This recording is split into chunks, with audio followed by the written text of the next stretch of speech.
ভয় পাওয়ার কোনো কারণ নাই। শরিয়া নিয়ে ভয় পাবে কে?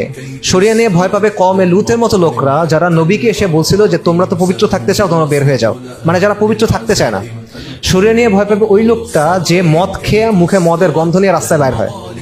শরিয়া নিয়ে ভয় পাবে ওই লোকটা যে 4 জন সাক্ষী দেখে যে জিনা করে, সে হলো শরিয়া নিয়ে ভয় পাবে। বাট এর বাইরে বাকি যত মানুষ আছে তাদের শরিয়া নিয়ে ভয় পাওয়ার কোনো কিছু নাই। যখন নবী সাল্লাল্লাহু আলাইহি ওয়াসাল্লামের নবুয়তের শেষ দিকে উনি কয়েকটা চিঠি লিখছিলেন। একটা চিঠি ছিল রোমান সম্রাটের প্রতি, একটা চিঠি ছিল পারস্যের সম্রাটের প্রতি, আরেকটা ছিল সম্ভবত নাজাশীদের প্রতি।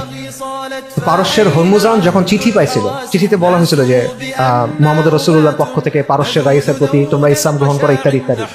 এই চিঠি যখন পাঠানো হয়েছিল, হরমুজান এই চিঠি ছিঁড়ে ফেলছিল এবং সে বলছিল যে আরবরা কালকে পর্যন্ত মরুভূমিতে কুকুরের মতো ছুটাছুটি করত, তাদের কিরকম স্পর্ধা যে তারা আমাকে চিঠি পাঠায়।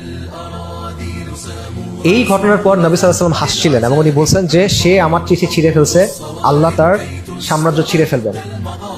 তো এই ঘটনার পর কয়েক বছর পরে, অল্প খুব বেশি সময় পর না, উমর রাদিয়াল্লাহু আনহু শাসনের সময় কথা, পারস্যের সম্রাট ইয়াজদেগার, তৃতীয় ইয়াজদেগার মুসলিম বাহিনী আগায় আসতেছে, তাকে কেউ থামাইতে পারতেছে না। একটার পর একটা বিজয়, মানে তারা চিন্তাই করতে পারে না যে এভাবে তারা দখল হয়ে যাবে। এই অবস্থায় সে চীনের শাসকের কাছে সাহায্য চেয়ে চিঠি পাঠাইছে, চীনের সম্রাটের কাছে। চীনের সাম্রাজ্য 5000 বছরের পুরানো, তাদের চেয়েও পুরানো, তাদের কাছে সাহায্য চেয়ে পাঠাইছে, এরা আমাদেরকে আক্রমণ করতেছে, আমাকে সাহায্য করো। চীনের সম্রাট লিখে পাঠাইছে, যেই লোকরা তোমাদের আক্রমণ করতেছে এরা তো এমন লোক, এদের সামনে যদি পাহাড় থাকে এরা পাহাড়কে উপড়ায় ফেলবে। এটা কি তাদের কৃতিত্ব কিনা?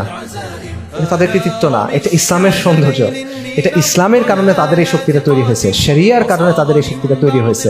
তো আমি আপনাদের বলতেছি যে আমরা যে অসম্মানের অবস্থায় আছি এইখানে এবং বিশ্বে, এইখান থেকে, এই জাহেলিয়াত থেকে আমরা যদি শরিয়ার দিকে আসি, ইনশাআল্লাহ আপনি ওই রকম সম্মান পাবেন, আপনি ওই রকম মানুষ হবেন যাদের ব্যাপারে মানুষ বলবে যে এদের সামনে যদি পাহাড় থাকে এরা পাহাড়কে উপড়ায় ফেলবে।